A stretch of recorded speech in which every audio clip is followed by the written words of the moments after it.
समन्ता चक्रवालेषु अत्रा गच्छन्तु देवता सद्धम्मं मुनिराजस्स सुनन्तु सग्गमुक्कदं ධම්මස්සවන කාලෝ අයං බදන්තා ධම්මස්සවන කාලෝ අයං බදන්තා ධම්මස්සවන කාලෝ අයං බදන්තා නමෝ තස්ස භගවතු අරහතෝ සම්මා සම්බුද්දස්ස නමෝ තස්ස භගවතු අරහතෝ සම්මා සම්බුද්දස්ස නමෝ තස්ස භගවතු අරහතෝ සම්මා සම්බුද්දස්ස සීලං අජරසා සාදු සද්ධා සාදු අදිට්ඨිතා පඤ්ඤා නරාණං රතනං පුඤ්ඤං චෝරෙය්‍ය හාරියන්ති තී. ඒ අපගේ ශාස්ත්‍රු සම්මා සම්බුදුරජාණන් වහන්සේට අප හැම දිනාගේම নমස්කාරය වේවා.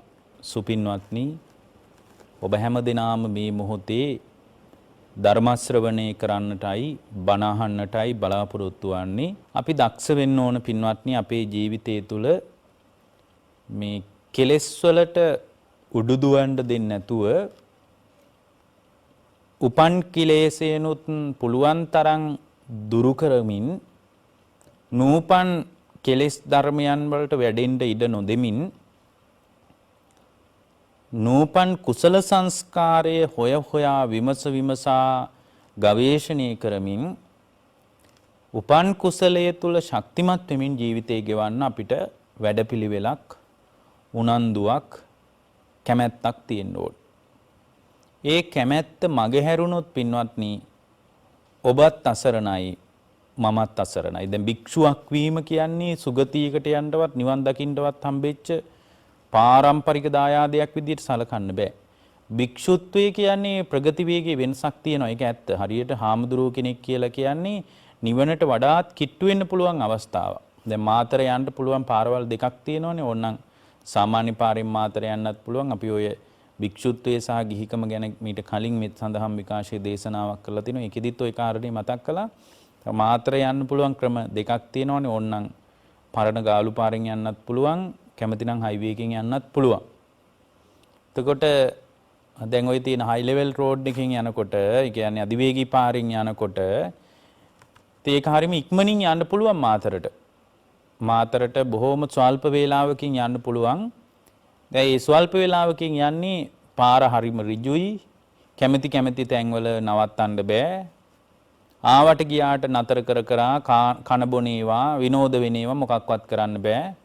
බොහොම විනයානුකූලව සීමා සහිතව ඒට අදාළ ආචාර ධර්ම වලට අනුව ගියොත් එයාට ඉක්මනට මාතරට යන්න පුළුවන්. හැබැයි මාතරට ඕන නම් යන්න පුළුවන් පින්වත්නි පරණ ගාලු පාරිනුත්. ඒතර පරණ ගාලු පාරෙන් මාතර යනකොට කැමති කෙනෙකුට පින්වත්නි පුළුවන් ඕන නම් වටපිට බල මුහුදායිනි පොඩ්ඩක් නතර කරලා උයා පිහාගෙන මොන හරි ටිකක් කාලා ඔය කඩේකට ගොඩ වෙලා තේ එකක් එහෙම බීලා ඉතින් බොහොම සැහැල්ලුවෙන් ඕන නම් යන්නත් පුළුවන් පින්වත්නි. මේ මාතර යන ක්‍රම දෙකෙන් කැමති ක්‍රමයකට යන්න පුළුවන්. ගිහිකම කියන්නේ හරියට පරණ ගාලු පාරෙන් මාතර යනවා වගේ වැඩක්. පැවිද්ද කියලා කියන්නේ අධිවේගී මාර්ගයෙන් මාතර යනවා වගේ වැඩක්. කැමති තැන්වල නතර කරන්න බෑ. කැමති වෙලාවට කන්න බෑ. විනයානුකූලව පොදු නීතියටත් විනය නීතියටත් දෙකටම යටත් එක් කරන්න වෙන්නේ. හැබැයි ඒකේ වාසියක් තියෙනවා. විමුක්තියට තියෙන ප්‍රගති වේගයේ ඊටාම ශීඝ්‍ර වැඩිවීමක් අත්දකින්න පුළුවන්. වේගවත් බවක් අත්දකින්න පුළුවන්. ඒ නිසා කොහොම වුණත් ගිහියෙක් හෝ වේවා පැවිද්දෙක් හෝ වේවා සෝතාපන්න වෙලා නැත්තම් සෝවාන් තත්වයට පත් වෙලා නැත්තම් එයාගේ ජීවිතේ අනාරක්ෂිතයි පින්වත්නි. එයාගේ ජීවිතය තුල ආරක්ෂාවක් නැහැ. එයාගේ ජීවිතයට සුරක්ෂිත බවක් නැහැ. දැන් බුද්ධ දේශනාවේ මතක් කරන මේ දේශනාවෙන් අපි අද ඔබට දේශනා කරන ධර්ම කාරණා ඊටාම ස්වල්ප කාරණා ටිකකින් ඔබේ ජීවිතයට කුමන විදිය ආකෘතියකින් හරි කමක් නැහැ. අකුසලයේ යට කරගත්ත කුසලයේ තුල ශක්තිමත් වුණු ශ්‍රාවකයෙක් වෙන්න පුළුවන් වුණොත් ඒ පුළුවන් වීමම බුදු සමයේ ලැබිච්ච විශාල දායාදයක් අපිට. බුදුරජාණන් වහන්සේටත් කරන සැබෑ ගෞරවයක් පින්වත්නි. දැන් බුදුරජාණන් වහන්සේ මතක් කරනවා අජ්ජරසා සූත්‍රයේදී මේක සංයුක්ත නිකායේ තියෙන්නේ සගත වර්ගයේ. ඒ දේශනාවේ මතක් කරනවා සීලං අජ්ජරසා සාදු ඊට පස්සේ කියනවා සද්ධා සාදු අදිට්ඨිතෝ පඤ්ඤා නරාණං රතනං. අන්න ඒ වාක්‍ය නම් අපිට ටිකක් හොඳට පුරුදුයි. ඔය පාසල් වල ප්‍රධාන පාසලේ තේමා පාඨවලදී එහෙම තියෙන ඔය පඤ්ඤා නරාණං රතනං කියලා ගොඩනැගිලි වල ගහලා තිනවා. හැබැයි ගහපු මිනිහවත් ඒකේ ඉන්න මිනිස්සුවක් කවුරුවත් දන්නේ පඤ්ඤා නරාණං රතනං කියලා. ප්‍රඥාව කොහොමද ආභරණයක් වෙන්නේ කියලා ඒ අය දන්නේ නැහැ පින්වත්නි. ඒතර මේ එක දේවතාවෙක් බුදුරජාණන් වහන්සේ ළඟට ඇවිල්ලා අහනවා බොහොම ලස්සන ප්‍රශ්නයක්. ඒ ප්‍රශ්නේ තමයි මේ එක දේවතාවෙක් උන්වහන්සේ ළඟ පෙනී ඉඳලා මධ්‍යම රාත්‍රියේ මුළු ජේතවනාරාමයේම බබළුවාගෙන ඇවිල්ලා උන්වහන්සේ ළඟ Tamanගේ දකුණු දන මණ්ඩල බිම ඇනලා ප්‍රශ්නයක් අහනවා. ස්වාමීනි නොදිරණ දේවල් අතර ලෝකේ වැදගත්ම දේ මොකද්ද? නොදිරණ දේවල් තියෙනවනේ පින්වත්නි, දිරන්නේ නැති ඒවා. ඔය මේ පාරට බැස්සාම දිරන්නේ නැති ඒවා හරියට හොයන්න පුළුවන්. දිරන්නේ නැති දේවල් තියෙනවා. ඒතකොට දිරන්නේ නැති දේවල් කියනකොට ඔබේ ඔළුවට එන්නේ ඔය පොලිතින් එහෙමනේ. හැබැයි ඊට වඩා බලන්න බුදු කෙනෙක්ගේ දාර්ශනික අදහස කොයිතරම් ලස්සනද කියලා. නොදිරන්නේ දැන් මේ දේවතාව අහනවා ස්වාමීනි භාග්‍යවතුන් වහන්සේ නොදිරන දේවල් අතර ශ්‍රේෂ්ඨම දේ මොකද්ද? ඊට පස්සේ ඒ දේවතාවා බුදුරජාණන් වහන්සේගෙන් විමසනවා මේ පිහිටා සිටීම අතර ශ්‍රේෂ්ඨම පිහිටා සිටීම කුමක්ද? රත්නයන් අතර වැදගත්ම රත්නය කුමක්ද? සොරුන්ට ගණ්ඩ බැරි දේවල් අතර ශ්‍රේෂ්ඨම දේ කුමක්ද? ඔන්න ඔය ප්‍රශ්න හතර තමයි ඇහුවේ. මේ ප්‍රශ්න හතර එදිනදා ගෘහස්ත ජීවිතය ගෙවන මිනිහෙකුටත් වැඩි වැදගත්, විමුක්තියට යන්න කැමති කෙනෙකුටත් වැදගත්. හේතුව තමයි අද විමුක්තියට යන්න බලාගෙන ඉන්න අයගේ අතරේ ජීවිතේ දිරණ දේවල් එකතු වෙලා තියෙන්නේ. වේලෙන කඩාකප්පල් වෙන විනාශ වෙන දේවල් තමයි යාගේ ජීවිතේ තියෙන්නේ. නොදිරණ දේවල් වල සම්මිශ්‍රණයක් යාගේ ජීවිතය තුල අත්දකින්න ලැබෙන්නේ නෑ. දැන් බලන්න මේ දේශනාවේ මතක් කරනවා බුදුරජාණන් වහන්සේගේ එක හෙලා ප්‍රශ්න අහනවා. අපින් ඇහුවොත් අපිට දස අතේ අපි කල්පනා කළයි මොනවද දිරන්නේ නැති ඒවා කියලා කල්පනා කරන්නේ. එතකොට දිරන්නේ නැති ඒවා කල්පනා කරනවා අපිට එන්නේ ඔය පොලිතින් වගේ දේවල්, සමාජයට මේ පරිසරයට හානි කර දේවල් නේ ඔළුවට එන්නේ. පින්වත්නි ඇත්තටම නොදිරන දේවල් අතර ශ්‍රේෂ්ඨම දේ මොකද්ද? නොදිරන දේවල් අතර බුදුරජාණන් වහන්සේ මතක් කරනවා සීලං අජරසා සාදු. පින්වත් දේවේන්ද්‍රය හොඳට අහගන්න කියනවා. මේ සූත්‍රයේ ගාථා දෙකයි තියෙන්නේ පින්වත්. මේ දේවතාව ඇවිල්ලා අහනවා නොදිරන දේවල් අතර ශ්‍රේෂ්ඨම දේ, පිහිටා සිටීම අතර ශ්‍රේෂ්ඨම දේ, ඊට පස්සේ රත්නයන් අතර ශ්‍රේෂ්ඨම දේ, හොරුන්ට ගන්න බැරි දේවල් අතර මොනවද වැදගත්ම දේ කියලා එක ගාථාවකින් උන්වහන්සේ මතක් කරනවා සීලං අජරසා සාදු. නොදිරන දේවල් අතර ශ්‍රේෂ්ඨම දේ සීලය කියනවා. එක දිරන්නේ නැහැ. අනික හැම දෙයක්ම දිර යනවා. ඒතර නොදිරන දේවල් කියලා අපි අල්ලගෙන තියෙන්නේ දිරණයට. ඒ නිසා මේ දිරලා විනාශ වෙලා යනකොට පින්වත්නි අපේ ජීවිතේ කඩා වැටෙනවා. ඒතර දිරන දේවල් වලට පෙම් කරන ලෝකයට භාග්‍යවතුන් වහන්සේ පෙම් කළ යුතු කැමැත්තක් හදාගත යුතු විශේෂ ඇයි හොඳයිකමක් හදාගත යුතු නොදිරන දෙයක් අපිට පෙන්වනවා. මොකද්ද? සීලං අජරසා සාදු. මහණෙනි සීලේ දිරන්නේ කිව්වා. යම් ශ්‍රාවකෙක් සීලයේ තුල ශක්තිමත් වුණොත් ඒ ශක්තිමත් වෙන ශ්‍රාවකයා Tamanගේ ජීවිතේ ශක්තිමත් කරගෙන තියෙන නොදිරන දෙයකින්. දිරන්නේ නැහැ සීලේ කවදාවත්. කොයිතරම් දිරන්නේ නැද්ද කියනවනම් විමුක්තිය දක්වාම නොදිරන දෙයක් තියෙනවා නම් ඒ නොදිරන දේ තමයි පින්වත්නි සීලය කියලා කියන්නේ.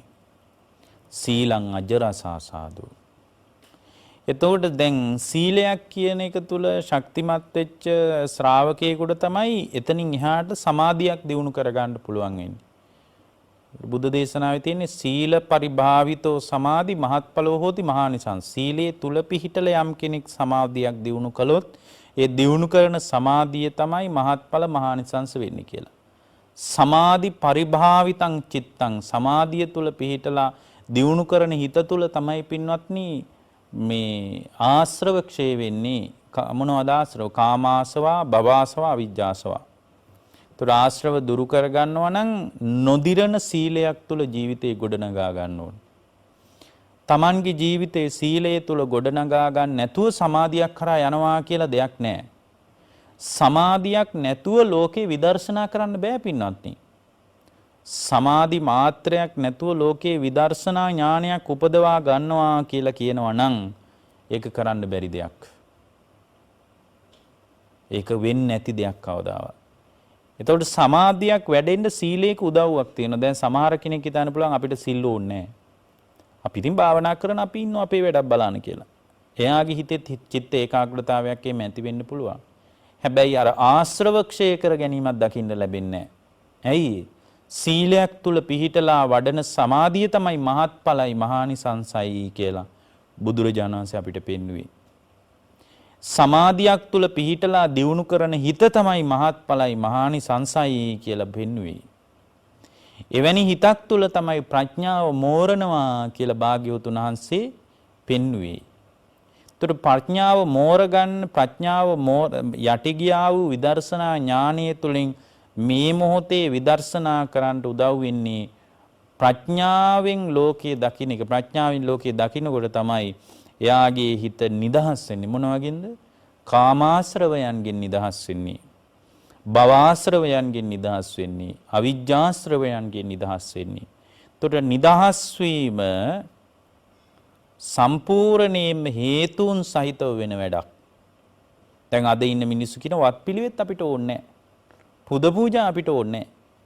අපි මේ බුදුරජාණන් වහන්සේ කියාපු විදිහට හිත හුරු කරනවා කියලා කියනවා. පින්වත්නි, තමන්ගේ ජීවිතයේ විදර්ශනා ඥානයේ තුලින් ලෝකයේ දකින්න නැතුව පින්වත්නි මේ ලෝකෙ නිදහස් වෙන්න බෑ. නිදහස් වෙනවා නම් එයා තමන් දිහා මේ සත්වපුද්ගල භාවයෙන් ගැට ගැහිච්ච ලෝකයේ දිහා බලන්න පටන් ගන්න ඕන. සත්වපුද්ගලයේ වශයෙන් මේ ගැට ගැහිච්ච ඇත්තටම නැති දෙයක් මගේ ළඟ තියෙනවා වශයෙන් දකින්න පටන් ගත්ත නිසා තමයි මේ ලෝකේ නූල් බෝලයක් වගේ ගැට ගැහුනේ. ඒතර මේ ලෝකේ නූල් බෝලයක් වගේ ගැට ගැහිලා තියෙනවා නම් මේ ගැට ගැහිච්ච ලෝකය සත්‍ය වශයෙන්ම දැක ගන්න තියෙන්නේ විදර්ශනා ඥානයකින් විතරයි. ලෝකේ විදර්ශනා කරන කෙනෙකුට සමාධිය කියන්නේ වැදගත් අවස්ථාවක්. එතකොට සමාධිය තුලින් චිත්ත සමාධිය උපන්නට පස්සේ තමයි යා මානසික වශයෙන් ලෝ විදර්ශනා කරන්න පටන් ගන්න. හැබැයි විදර්ශනා ඥානෙ තිවුර වෙන්න උදව්වක් හැම වෙලාවකම අත්දකින හැම සිද්ධියක් තුළම විපරිණාමයටපත් වෙන විදිය, වෙනස් වෙලා යන විදිය, ගමන් බිමන් කන බොන ඉඳුම් හිටුම් මේ හැම වෙලාවකම සති නිමිත්ත තුල පිහිටා කටයුතු කිරීම, ඒත් එක්කම මේ ගතවන හැම ජීවිතයක් තුළම නිවනට කොහෙන් හරි කර්මස්ථානයක් හොයාගන්න පුළුවන්ද කියලා නිවන පැත්තට බර වෙන තැන් හොයන එක ඊටාම වැදගත් අවස්ථාවක්. ඒ නිසා තමයි අතීතයේ දැනුගත් ධර්මදර විනයදර බහුශෘත ධර්මානුධම්ම පටිපන්න මහරහතන් වහන්සේලා හැම දෙයක් තුළම විදර්ශනා ඥානයට උදව්වක් වෙන විදියට පාර පෙන්වුවේ.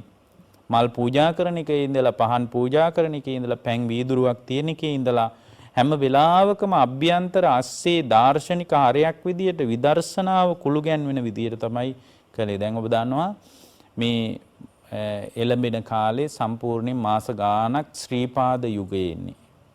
සිරිපාදයන්ට හම්බෙන කාලේ. හැබැයි මේ වෛරස් තත්ත්වයන් එක කොච්චර කරගන්න පුළුවන් වෙයිද දන්නේ නැහැ. නමුත් පින්වත්නි මේ ශ්‍රීපාද ගමනස්සේ දක්ෂ ශ්‍රාවකයෙකුට මං කියන්නේ යانے එනකොට කන බොනකොට අඳින පළඳිනකොට හැම වෙලාවකම විමුක්තියට කමඨාන් හොයන්න කියලා. හැම දෙයකම කමඨාන් හොයන්න පුළුවන්. මලක් පරවෙන එක දිහා බලාගෙන ජීවිතේ පරවෙන විදිය දකින්න පුළුවන් නම් ගහක කොළ වැටෙනකොටත් මගේ ජීවිතයත් මේ විදියටම විනාශ වෙලා යනවා, කැළඹිලා යනවා. මේ ඊට පස්සේ විනාශ වෙන දේම නැවත නැවත සාරේ කරගෙන නැවත මගේ මේ භව ගමන හදලා දෙනවා කියලා එයාට දකින්න පුළුවන් වුණොත් එයා හරි දක්ෂ ශ්‍රාවකයෙක්. හැම වෙලාවකම පින්වත්නි විදර්ශනා කරන්න. හැම අත්දැකීමක් තුළම විදර්ශනා ඥාණයෙන් දකින්න බලන්න. එතකොට හැම දෙයක් තුළම කමඨහනක් හොයාගන්න පුළුවන් වුණොත් නිවා ගන්න පුළුවන්. දැන් ඔය මම උදාහරණයක් විදිහට කිව්වේ දැන් ඔය ශ්‍රීපාද ගමනේදී පින්වත්නි මිනිස්සු ශ්‍රීපාද ගමනේ කරන දේවල් ඇස්සේ මට නම් පුදුම තරම් විදර්ශනා ඥාණයට අදාළ ලකුණු පේනවා. ඔය ශ්‍රීපාද වන්දනාව යන උදවිය කරන දේවල් දිහා බලන්න. ඒ අතීත මං හිතන්නේ ජනශ්‍රුති වලින් ආපු මේ ක්‍රමය අතීත රහතන් වහන්සේලාගේ යුගයේ වැඩපිළිවෙලට වඩාත් කිට්ටු වැඩපිළිවෙලක්. දැන් මිනිස්සු කරන දේවල් දිහා බැලුවාම අපිට ඒ කාරණා හරිම සංස්කෘතිකයි තමයි. හැබැයි සංස්කෘතිය ආසේ විමුක්තියට අදාළ වැඩපිළිවෙලක් තියෙනවා. දැන් බලන්න යන මිනිස්සු පින්වත්නි, ඇත්තටම ශ්‍රීපාදය කියන ගමනේදී බොහොම දුෂ්කර ගමනක් ඔස්සේ තමයි ඉලක්කය සපුර ගන්න තියෙන්නේ. සංසාරය දුෂ්කරයි. සංසාරේ හරියට මහගිරි දඹේ වගේ තමයි. දැන් මහගිරි දඹේට යනකොට උඩින් පේනවා අර බුදුරජාණන් වහන්සේගේ ශ්‍රීපදස්ථානේ කිට්ටුයි වගේ. ආයෙත් යනවා. යනකොට ආයෙත් ඒ වගේම දුරක් යන්න ඕන. යන්න දුරයි. යන්න දුරයි. සෑහෙන කාලයක් යනවා. අනික මහගිරි දඹේ හරිම අපහසු යුගයක්, අපහසු කාලයක්. එතකොට අවබෝධයටපත් වෙන මාර්ගයේ සාංශාරික ගමනත් පින්වත්නි බොහොම අපහසු ගමනක්, විඩාබර ගමනක්. හැබැයි මේ විඩාබර ගමන කොහොම හරි හමාර කරගන්න පුළුවන් විමුක්තියට කිට්ටු වුණාම. එතකොට මේ ශ්‍රීපාද ගමන ASCII සංසාරික වශයෙන් විඳව යන පුද්ගලයා විමුක්තිය කරා යන දුෂ්කර ගමන් මඟ දිහා බලාගෙන කාට හරි ඉන්න පුළුවන් වුණොත් ශ්‍රීපාදයේ ගමන තුලත් නිමුක්තියට කමඨාණක් හොයන්න පුළුවන්. ඇත්තටම මහගිරි දඹය නගින එක ඊටාම දුෂ්කරයි, විඩාබර ගමනක්. ජීවිතය කියන්නේ මහගිරි දඹයක් තමයි. එතකොට මහගිරි දඹය වගේ ජීවිතයක් තමයි අපිට හම්බෙලා තියෙන්නේ. හැබැයි මේ මහගිරි දඹය වගේ ජීවිතේ වුණාට මහගිරි දඹයට වඩා මේ ජීවිතය අවදානමක් තියෙනවා. එතකොට මහගිරි දඹයක් වෙච්ච මේ ජීවිතේ බලන්න මිනිස්සු කරන දේවල් අර සීත ගඟුලින් නානවා. එතකොට නාලා මිනිස්සු පිරිසුදු වෙනවා. එතකොට පිරිසුදු වෙච්ච ඇත්තටම සීලයෙන් ශක්තිමත් වෙලා තමයි විමුක්තිය නම් වූ ඒ සුන්දර ගමන පියමන් කරන්න යන්නේ. හැබැයි මේ ගමන ඊටාම දුෂ්කරයි. දුෂ්කර කටුක දුක් ගැහැට මැද්දේ තමයි විමුක්තිය කරා යන්න තියෙන්නේ. එතකොට හරියට මට නම් පේන්නේ මේ සීත ගඟුලෙන් පිරිසුදු වෙන මිනිස්සු දැක්කහම සීලයෙන් පිරිසුදු වෙලා කය පිරිසුදු කරගෙන වචනේ පිරිසුදු කරගෙන මනස පිරිසුදු කරගෙන විමුක්තිය කරා අභිමන් කරන විමුක්තිය කරා පියමන් කරන ශ්‍රාවකයෙක්ගේ සේයාවක් ශ්‍රීපාද වන්දනාවස්සෙත් හොයන්න පුළුවන්. ඉදිකටුපානේදී මිනිස්සු Tamanගේ නූල් ලිහා ගන්නවා. හරි ලස්සන කතාවක් නේ.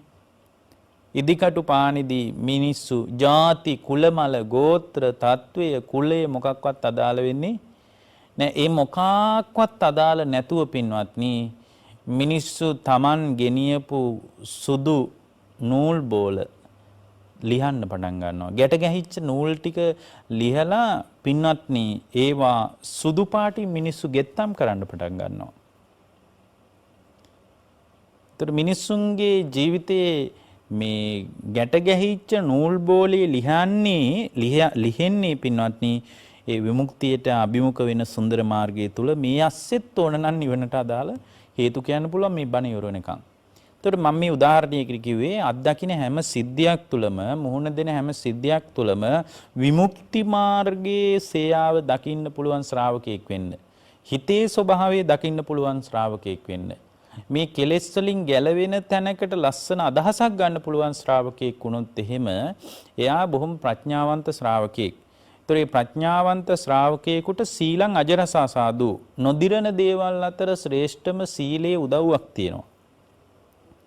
සීලයේ තරම් සංසාරේ දිරන්නේ නැතුව, පල් වෙන්නේ නැතුව, ජරා ජීර්ණ වෙන්නේ නැතුව අපේ ජීවිතේට උදව් කරන මූලික අත්විවරමේ තියෙන තවත් කාරණයක් අපිට පේන්නේ නැහැ. සීලේ පුදුම උදව්වක් පින්වත්නි. Tamanගේ ජීවිතේ උපනුපන් ආත්මවනාහි පිරියෙන්ට නොදී ඉන්ද්‍රිය සංවරයේ රැකගෙන මොන විදිහේ පරිසරයක් පරිහානික ලක්ෂණ තියෙන්න පුළුවන්. හැබැයි සංසාරයේ සීලයක් දිනු කළොත් ඒ සීලේ සේයාවන් තියෙනවා.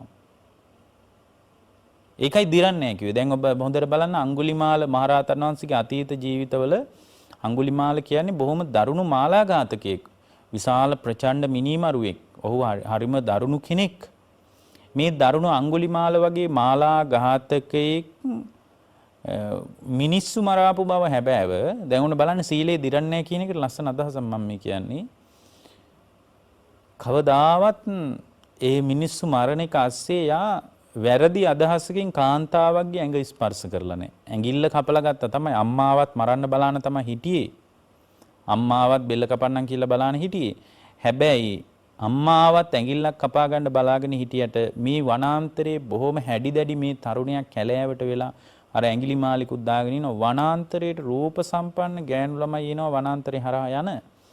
ඒ අහල පහලින්වත් පස්සේ දැනගත්තයි ගියේ නෑ. ඒ අයගේ ඇඟිල්ල කපලා ගත්තා මිසක් කවදාවත් වැරදි හිතකින් රාගයෙන් ස්පර්ශ කරලා නැහැ. හේතුව සංසාරයේ දියුණු කරපු සීලයක් තිබුණා. ඒ දියුණු කරපු සීලේ සලකුණු දියුණු කරගත්ත හිතේ සලකුණු තමයි සාංශාරික වශයෙන් ජීවිතේ වැරදුනා තමයි. නමුත් පින්වත්නි අර සංසාරිකව හුරු කරගත්ත සීලේ විපාකයක් තිබුණා. අන්න බලන්න සීලේ දිරන්නේ. අවබෝධය කරා එන මුනිවරයෙක්ගේ ජීවිතයකට පවා වරදින්න පුළුවන්. පසුබෑමක් කඩාවැටීමක් ඇති වෙන්න පුළුවන් සංසාරේ එහෙම එකක්. හැබැයි සීලයක් දියුණු කරගත්තොත් ඒ සීලේ විමුක්තිය දක්වාම නොදිරා පවතිනවා. දිරන්නේ. සීලං අජරසා සාදු. ජීවිතේ පිරිහුණා තමයි කඩාවැටුණා තමයි අසත්පුරුෂ සේවනයේ නිසා හේතු සහිතවයි කඩාවැටුනේ අඟුලිමාල වගේ කෙනෙක්. නමුත් ජීවිතේ සංසාරේ හුරු කරාපු බලවත් තියුණු සීලයක් තිබුණා. ඒ තියුණු සීලේ නිසා ඒක දිරුවේ නෑ. ධර්මයක් නැති වුණත් ඒ සීලේ නිසා Tamanගේ ඉන්ද්‍රිය සංවරය සමහර තැන්වලදී සුරක්ෂිත වෙච්ච බවක් අපට පේන්න තියෙනවා. සීලං අජරසා සාදු. සීලය තමයි නොදිරන දේවල් අතර ශ්‍රේෂ්ඨම දේ. සද්ධා සාදු අදිට්ඨිතා. පින්වත්නි හරි ලස්සන එකක් කියන්නේ. පිහිටා සිටින දේවල් අතර මනාපම දේ. පිහිටා සිටින දේවල් අතර මනාපම දේ කියනවා සද්ධාව. යම් කෙනෙක් පිහිටා ඉන්නවා නම් පිහිටා සිටීම අතර යම් ප්‍රියමනාප බවක් තියෙනවා නම් සද්ධාව තරම් පිහිටා සිටිය යුතු වෙනත් තැනක් නැහැ පින්වත්. හේතුව සද්ධාව තුළ යම් ශ්‍රාවකයෙක් පිහිටියොත් සද්ධාව තුළ යම් ශ්‍රාවකයෙක් පිහිටා Tamanගේ ජීවිතේ ගෙවලා දැම්මොත් ඒ පිහිටීම ඔහුගේ උබේ ලෝකාර්ථ සංසිද්ධිය හදලා දෙනවා. ඒ පිහිටීම තුළ උත්තාම පුදුම විදිහේ සුරක්ෂිත බවක් තියෙනවා. ශ්‍රද්ධාව නැතුව ධර්ම මාර්ගයක් පූර්ණේ වෙන්නේ නැහැ. ඒකයි අර ඉන්ද්‍රිය ධර්මවල එහෙම තියෙන සද්ධා විරිය සති සමාධි ප්‍රඥා කියලා. ඉස්සෙල්ලා මේ ගුණ ධර්ම දිනු කරගන්න ඕනේ.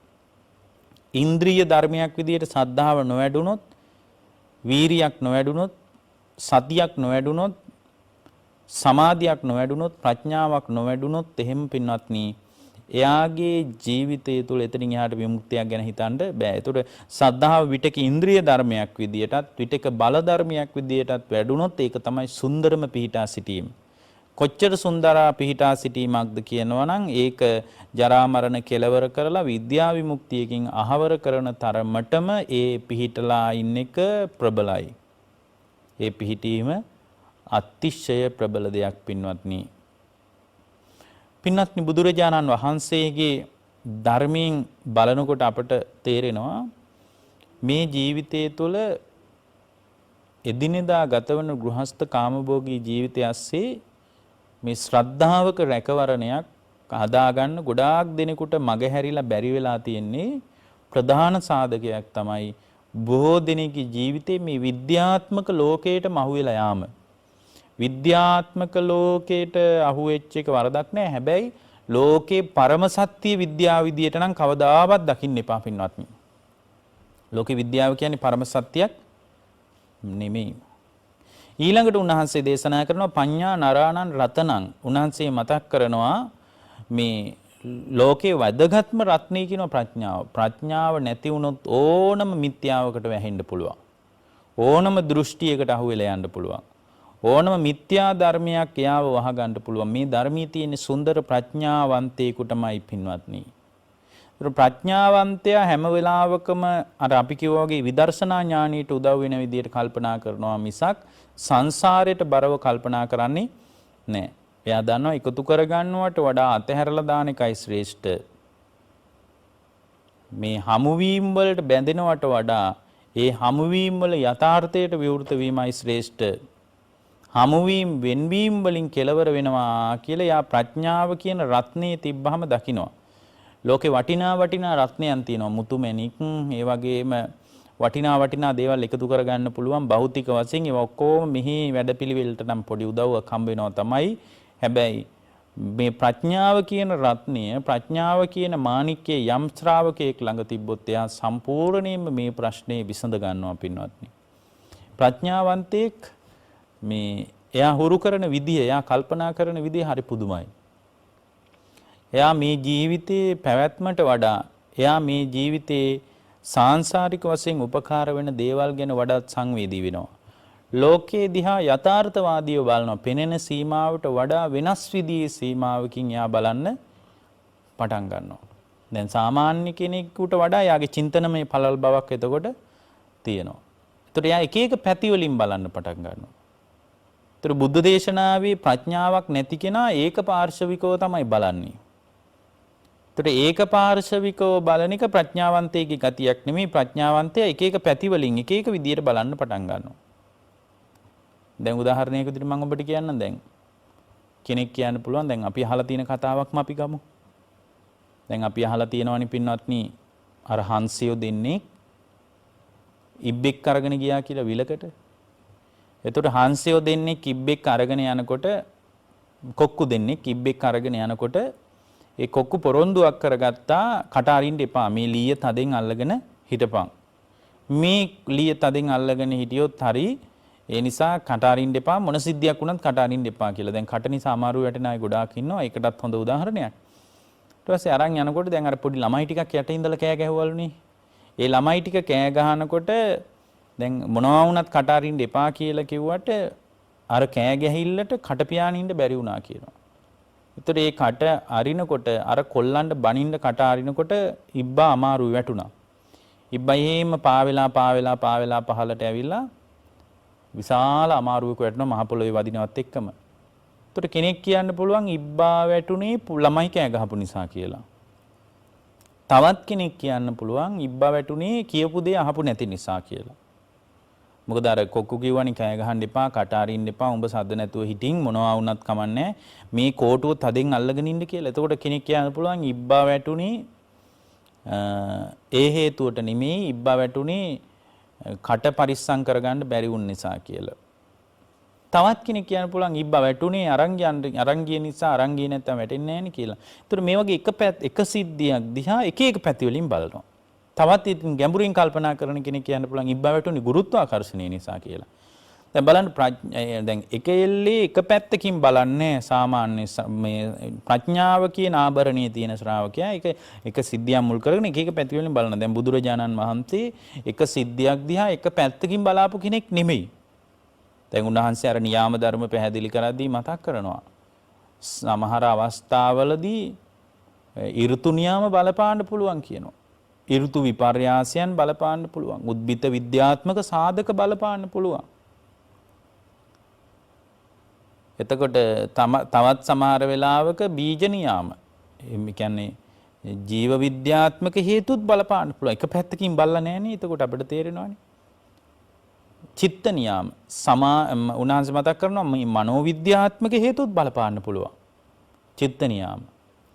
ඊට පස්සේ කම්ම නියාම ආචාර විද්‍යාත්මක හේතුත් බලපාන්න පුළුවන්. ධම්ම නියාම. ඒතර මේ විදියට පින්වත්නි බලනකොට උන්වහන්සේ එක පැත්තකින් බලන්නේ ප්‍රඥාවන්තයෙක් හැම වෙලාවකම එක සිද්ධියක් දිහා එක එක පැත්තකින් බලනවා. දැන් ඔබට තියෙන්නේ එක පැත්තකින් බලන චින්තනයක් නම් ඔබේ ප්‍රඥාව මෝරලා නැහැ. හොඳට මේ ප්‍රඥාව පිනිස ප්‍රඥාව ඉන්ද්‍රිය ධර්මයක් විදියට බල ධර්මයක් විදියට දියුණු කරගන්න පටන් ගන්න ඕන භාවනා කරන එකත් එක්කම. ඒතර භාවනාව විතරක් කරා කියලා මේ වැඩේ සම්පූර්ණ වෙන්නේ නැහැ. භාවනාව තුළින් වඩාත් හොඳින් ප්‍රගති වේගයක් හදා ගන්න පුළුවන් මේ ඉන්ද්‍රිය ධර්ම දියුණු කරගත්තොත්. ඒ ඉන්ද්‍රිය ධර්ම වලට වඩාත් කිට්ටු අදහස් ටිකක් කියන්නේ සීලය තමයි නොදිරණ දේවල් අතර ශ්‍රේෂ්ඨම දේ. සද්ධාව තමයි පිහිටා සිටින දේ අතර ශ්‍රේෂ්ඨම දේ. ප්‍රඥාව තමයි රත්නයන් අතර ශ්‍රේෂ්ඨම දේ. ඊට පස්සේ උන්වහන්සේ මතක් කරනවා පුඤ්ඤං චෝරෙය්‍ය හාරියන්ති පින කියන්නේ හොරුන්න ගන්න බැරි දෙයක්. ඒතර බලන්න බුදුවරු පින අගය කරලා තිනවා. පින ප්‍රශංසා කරලා තිනවා. පින වර්ණනා කරලා තියෙනවා. දැන් අවබෝධයටපත් වුණු බොහෝ අය සංසාරේ පින් කරගෙන ආපු අය එකපාරම මේ හිටි හැටි නිින්දෙන් නැගිට්ටා වගේ රහත් වුණා නෙමෙයි. ඒගොල්ලෝ කාලයක් පුහුණු කරගත්ත කාලයක් දියුණු කරගත්ත තමන්ගේ ජීවිතේ ගොඩනගාගත්ත පුණ්‍ය සංස්කාර තියෙනවා. දැන් අද ඉන්න සමහර අය කියනවා අපිට පින වැඩක් නැහැ. පින් මොකටද? පින් කරන්ට යයි බුදුහාරු කියන්නේ කියලා. පින්වත්නි ඒ කියන්නේ බුද්ධ වචනේ ගැන හරියට දන්නේ නැතුව මුලින්ම පින තුලින් තමයි මේක පටන් ගන්න ඕන. ඒතර පිනයි පවයි දෙකම ප්‍රතික්ෂේප කරලා ධර්ම මාර්ගයේ තුල පැලවෙනවා කියලා එකක් නෑ පින්වත්නි. පිනෙන් පටන් ගන්න ඕන මේක. පින තුල ජීවමාන වෙච්ච ශ්‍රාවකයෙක් විදියට මේ වැඩපිළිවෙල ආරම්භ කරන්න ඕන. පිනට කවදාවත් බුදුරු ගරහලා නැහෙනි. දැන් බලන්නකො පුඤ්ඤං චෝරේය ආරියන්ති මානිනී ලෝකේ හොරෙකුටවත් හතුරෙකුටවත් ගන්න බැරි දෙයක් තියෙනවා නම් මානිනී මේ පින කියනවා. පින කාටවත් ගන්න බෑ කියනවා. ඔය අතීතයේ අවබෝධයටපත් වුණු රහතන් වහන්සේලාගේ ජීවන තොරතුරු වලින් පේනවා උන්වහන්සේලා මොනතරම් පින ගැන දායාද වීමක් සංසාරයේ විදර්ශනා ඥානයේ උදෙසා පින් කරාද කියලා. අවබෝධයේ උදෙසා පින් කරාද කියලා. දැන් ඔයිට කල්ප 91ට කලින් පින්වත්නි ලෝකේ පහළ වුණා බුදුරජාණන් වහන්සේ නමක් විපස්සී නමින්. කල්ප කීයකට කලින්ද 91ට කලින්. ඒ විපස්සී බුදුරජාණන් වහන්සේ පින්වත්නි අවුරුද්දකට සැරයක් එක දිගට දින 7ක් බණ කියනවලු. ඒ දවස් දෙකක් නෙමෙයි එක දිගට දින 7ක් බණ කියනවලු. ඒතර බණ කියද්දී බොහෝම දුප්පත් මිනිස්සෙක් හිටියා. එයාගේ නමත් ඒකසාටක. දැන් මේ බුද්ධ ශාසනෙත් ඒකසාටක කියලා කෙනෙක් ගැන අදහන් වෙනවා. ඒකසාටක කියන්නේ ඒක වස්ත්‍රයක් තියනවා කියන අදහසින්නේ. ඒතර මේ කියන්නේ කල්ප 91කට කලින් විපස්සී බුදු සසුනේදී වෙච්ච සිද්ධියක්. විපස්සී බුදුරජාණන් වහන්සේගේ ශාසනයේ හිටපු මේ මිනිසයා දැන් දවස් 7ක් බණ කියනවා. හැබැයි බුදුරජාණන් වහන්සේ කොහොම හරි බණ අහන්නත් යන්න ඕන. නෝනයි මේ මිනිසයා විතරයි හිටියේ. බිරිඳත් හරි ශ්‍රද්ධාවන්තයි. එයාත් ඒක සාටක බැමිණිය කියලා තමයි හඳුන්වලා තියෙන්නේ. අයි දෙන්නටම එකයි තිබිලා තියෙන්නේ. දෙන්නටම එක සලුව කෙනෙක් කියන්න පුළුවන් සලුවක් හොයාගන්න නැද්ද කියලා. ඒ අදනි පින්වත්නි අද ඕන තරම් ඇඳුම් පැළඳුම් තියෙනවනේ. ඒ කාලේ බුදුරජාණන් වහන්සේගේ යුගයේ වුණත් මේ මහා ලොකුට වස්ත්‍ර තිබුණු යුගයක් නෙමෙයි. ඇඳුම් පැළඳුම් මහා විශාලවට තිබ්බේ නැහැ. බොහොම ස්වල්ප ඇඳුම් පැළඳුම් වලින් තමයි උන්වහන්සේලාගේ ජීවිතත් ගෙවුනේ. ඒකයි උන්වහන්සේ කිව්වේ ඇඳුම් පැළඳුම් ඔය බුදුරජාණන් ළඟට කෙනෙක් මහාන වෙන්න ආවත් අහලා තියෙනවා මහණෙනි පාත්‍ර සිවුරු සම්පූර්ණයිද කියලා. ඒ කියන්නේ සිවුරක් හොයාගන්න කෙච්චර අමාරු වැඩක් ඒ කාලේ. උන්වහන්සේ පාත්‍ර සිවුරු සම්පූර්ණයිද කියලා ඇහුවේ වටික හොයාගෙන දාවි කියලායි. දැන් බලන්න කල්ප 91කට කලින් විපස්සී බුදුසසුනේදී මේ මිනිස්යාටයි නෝනටයි හරි ආසාවක් තියෙනවා. එක දිගට බුදුරජාණන් වහන්සේ දිවා රාත්‍රී ධර්මයේ කියලා තියෙනවා. හරි ලස්සනට තියෙන්න ඇති. එක දිගට ධර්මය යනවා. දැන් මෙයා කල්පනා කරා පිළ උඩට වෙලා මොකද කරන්නේ? දැන් මොකද කරන්නේ කියලා කල්පනා කළා. කල්පනා කරලා නෝනා ළඟට ගියා. මෙයාගේ බිරිඳ ළඟට ගිහින් ඇහුවා සොඳුර ඔයා මොනවද කල්පනා කරන්නේ? ඊට පස්සේ කිව්වා අනේ අපි දෙන්නටම බණ ටිකක් අහන්න යන්න පුළුවන් නම් හොඳයිනේ. විපස්සී සම්මා සම්බුදුරජාණන් වහන්සේ දහම් සභාවේදී ඒ මිහිරි දහම් කතාව කරද්දී අනේ අපිට ඒක අහගන්න පින නෑනේ කියලා බිරිඳ කිව්වා. ඒතකොට දෙන්නම මේක තමයි කල්පනා කරලා තියෙන්නේ. ඊපස්සේ මේ මිනිස්සේ කල්පනා කරලා ඒක තීරණයකට ආවා. ඒ තීරණිය තමයි අපි දෙන්නම බණ අහන්න යා. ඒත් තියෙනවා ප්‍රශ්නයක් මොකද්ද? එක සලුවයි. බිරිඳට කිව්වා සොඳුර ඔබ කැමති රැයට බණ අහන්න යන්නද දවල්ට බණ අහන්න යන්නද? ඒතර බිරිඳ කිව්වා කාන්තාවන්ට රාත්‍රී ගමන් සුදුසු නෑ. හොඳම දේ තමයි මම උදේට යන්නම් කියලා. එහෙනම් ඔයා උදේට බණ අහන්න යන්න මං හවසට යන්නම් කිව්වා. ඒතර දැන් මේ කාන්තාව ගිහින් බණ අහනවා. බණ අහලා එක සලුවයි තියෙන්නේ. අර උතුරු සලුව වගේ උඩට එක දාන යනවා. ඒ බණ අහලා මේ සලුවත් අරගෙන ගෙදර එනකන් අර ඒකසාටක කියන මිනිස්සයා පිළ උඩට වෙලා බණ අහන්න යන්න බලාගෙන ඉන්නවා. අහිංසක ජීවිත. ඊට පස්සේ යා බණ අහලා එනකන් බිරිඳ බලාගෙන ඉන්නවා.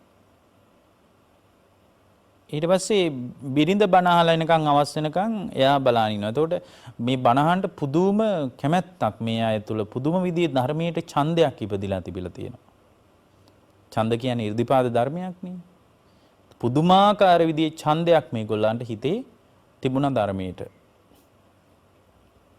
එතකොට මේගොල්ලෝ බණ අහන්න ගියා. බණ අහන්න ගිහින් උදේ බණ අහලා ඊට පස්සේ හවස මහත්තයා යනවා. ආයෙත් උදේ මේ කාන්තාව යනවා. ඉතින් මේ විදිහට බණ ඇහුවා පිළිවෙලින්.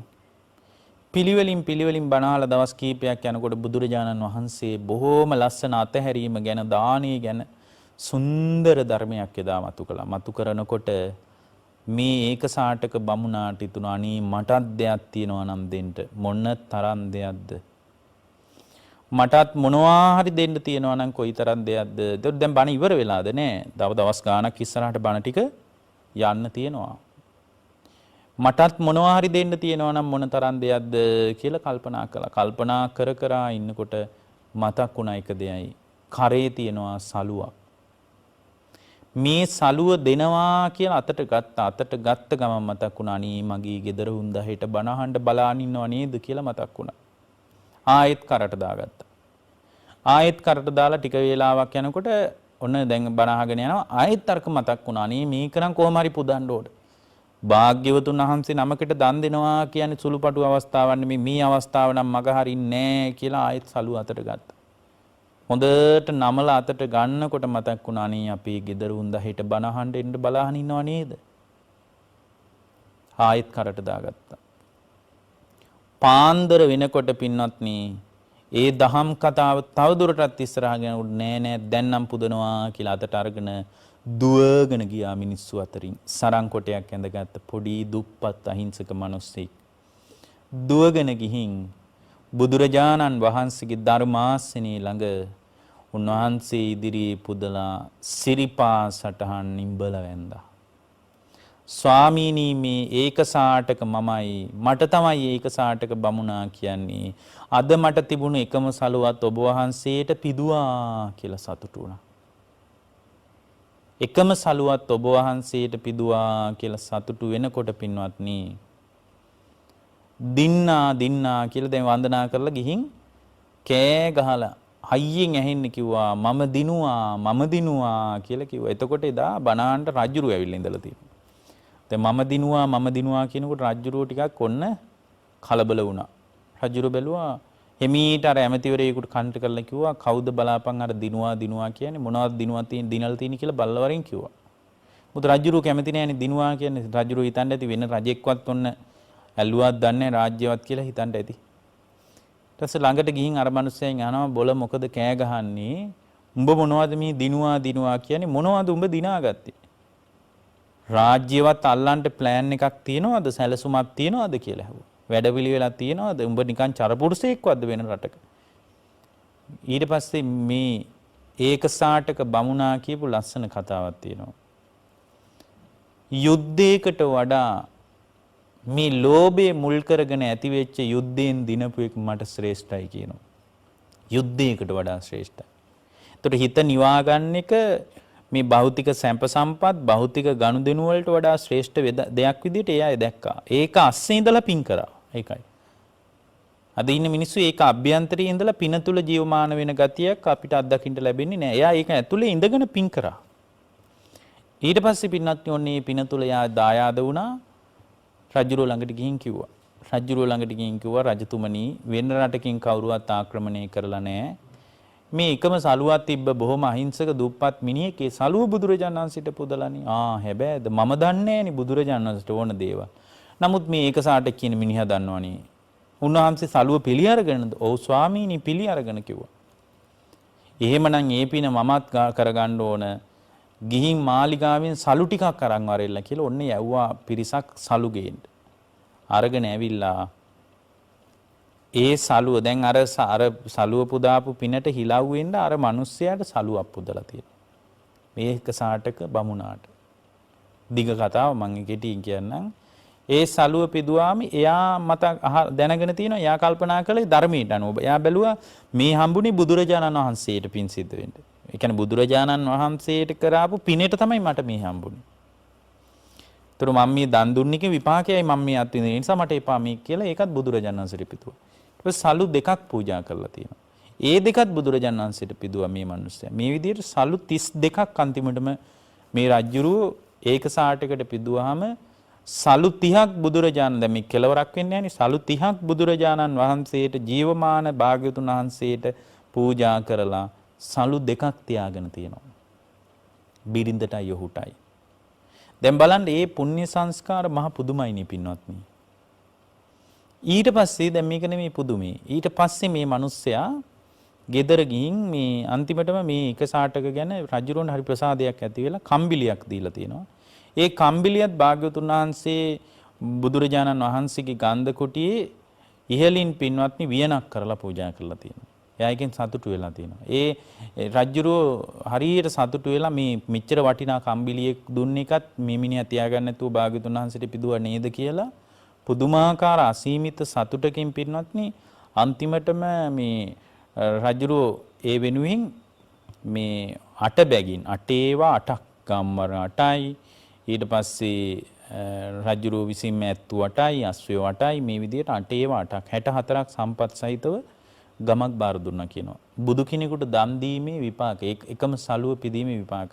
එයා තමයි අපේ බුද්ධ ශාසනයේ තුන්වෙනි ශ්‍රාවක වෙච්ච මහා කස්සප මහ රහතන් වහන්සේ. ඒතර උන්වහන්සේ විදර්ශනා ඥානෙ වෙනුවෙන් සංසාරේ පින් කළා. පින තුලින් උන්වහන්සේ ජීවමාන වුණා. බුද්ධාන්තර ගණනාවක් පින් කර කර ආවා.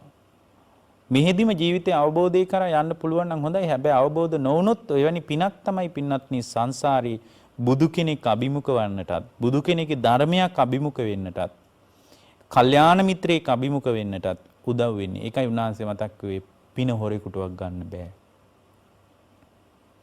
පුණ්‍ය සංස්කාරය තමයි බුදුරජාණන් වහන්සේ වදාළේ කාටවත් පැහැර ගන්න බැරි දේ විදියට.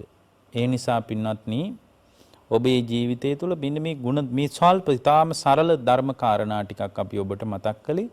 එතකොට ඔබ සීලයේ තුල ශක්තිමත් වුණොත්, ශ්‍රද්ධාව තුල, අදිෂ්ඨානය තුල පිහිටියොත්, ප්‍රඥාව තුල රත්නයක් විදියට, ආභරණයක් විදියට Tamanගේ ජීවිතය තුල අත්දැක්කොත්, පින තමයි හොරෙකුටවත් ගන්න බැරි දේ. නිසා දිවා රාත්‍රී පින් කර ගන්න ඕනේ කියලා බලවත් කැමැත්තක් එයාගේ ජීවිතේ ඇති කරගත්තොත් එයාගේ ජීවිතේ හෙලවෙන්නේ නැතුව ජීවත් වෙන්න පුළුවන්. කැළඹෙන්නේ නැතුව ජීවිතේ ගෙවලා දාන්න පුළුවන්. අර බුදුරජාණන් වහන්සේ වදාළේ යතින්ද කීලෝ පටවින් සිතෝසියා චතුබ්බි වාතේපි අසම්පකම්පියෝ. ඒතර ඉන්ද්‍රකීලයක් පොළවේ හොඳට ගැහුවට පස්සේ ඒ ඉන්ද්‍රකීලයේ හතර දිගින් හමන හුළඟට හෙලවෙන්නේ නැහැ වගේ චතුබ්බි වාතේපි අසම්පකම්පියෝ තතූපමන් සප්පුරිසං වදාමි සත්පුරුෂයා ලෝකේ අටලෝ දහම විතර කම්පා වෙන්නේ නැහැ කියලා. ඇයි කම්පා වෙන්නේ නැත්තේ? යා තුල තමන්ව කැළඹෙන්නේ නැති විදියට කමංගේ කය වචනේ සංවර කරගත්ත ශික්ෂාවක් තියෙනවා නොදිරණ දෙයක් විදියට. ශ්‍රද්ධාව තුල පිහිටලා තියෙනවා බුදුරජාණන් වහන්සේ විශ්වාස කරගෙන, ධර්ම විශ්වාස කරගෙන, සංඝයා විශ්වාස කරගෙන ඉන්නේ. පඤ්ඤා නරාණං රතනම් ප්‍රඥාවෙන් ලෝකේ බලබලා ඉන්නේ. අටලෝ දහම කියන්නේ හැමදාමත් ලැබෙන දෙයක්. අටලෝ දහමින් පිරිච්ච ලෝකයක සැප, ලාභය, ප්‍රශංසා විතරක් බලාපොරොත්තු වෙන්න බෑ කියලා එයා ප්‍රඥාව තියෙන කෙනෙක් විදිහට දකිනවා. හොරෙකුට ගන්න දෙයක් බැරි දෙයක් විදිහට එයාගේ ජීවිතය තුළ තියෙන පින. මේ කාරණා වලින් Tamanගේ ජීවිතේ සන්නද්ධ වුණාට පස්සේ එයාගේ විදර්ශනා ඥානෙ තිවුර වෙන්න පටන් ගන්නවා. එයා ලෝකේ විදර්ශනා කරනවා. එයා තමන්ව විදර්ශනා කරන්න පටන් ගන්නවා පින්වත්නි. ඒතර එයාගේ ජීවිතයේ ඉන්ද්‍රිය සංවරය નિરાයාසයෙන් ඇති වෙනවා. එයා අනුපූර්ව වශයෙන් ධර්මයට බැහැපු කෙනෙක්නේ.